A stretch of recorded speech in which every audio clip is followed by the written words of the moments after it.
Not taking to the streets, but to the rivers. Swimmers, canoeists and paddleboarders voicing their anger at the regular sewage spills into this part of the River Trent in Staffordshire.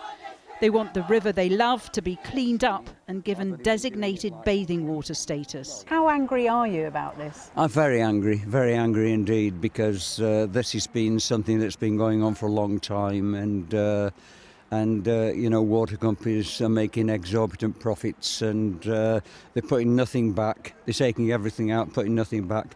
Wildlife suffering, the rivers are suffering. Severn Trent Water is responsible for keeping this river clean. It paid out £155 million to shareholders in 2022. So news that the water company's £10 billion improvement package will mean higher water bills hasn't gone down well here. We welcome the announcement of the £10 billion of funding. It's necessary and long overdue, but we're not happy that they're expecting customers to pay when the water companies have been creaming profits for the last 30 years since they've been privatised. What's your message then to water companies? Deliver on your promises and find an alternative way to pay. 8 miles upstream, raw sewage in the water is a familiar sight for members of the Stafford and Stone Canoe Club. This is a sewer overflow. You can still see the debris, including toilet paper, from a recent spill. When there's heavy rain, the cover is pushed open and raw sewage gushes out and into the River Trent here. The location couldn't be any worse. There's a park right next to this part of the river, and the sewage goes straight into the middle of the training course for the local canoe club. A member filmed one such incident last October. The overflowing sewer meant a national competition had to be cancelled and everyone sent home. When there's heavy rainfall, you can see everything floating down the river, and if you fall in then, you'll probably get very ill. And have you been ill? Yes, I have.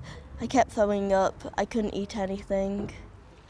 Phil Gooding has been a club member for 30 years. He also has something of an inside take on water companies.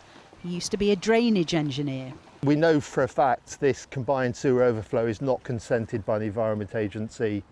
To be consented, there'd be a lot of work required, putting in proper screening.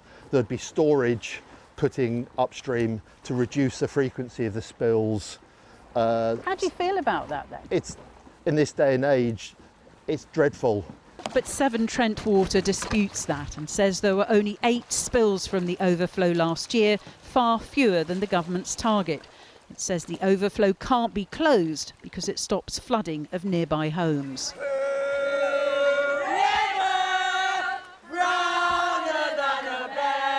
A light-hearted moment to get a serious message across.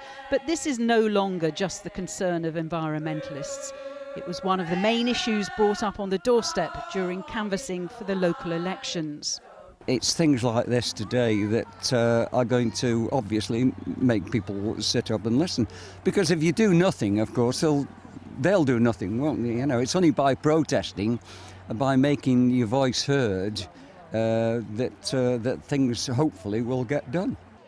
The organisers of today's protest say this battle is far from over, and ultimately it should be water companies, not consumers, who foot the bill to clean up Britain's bathing waters.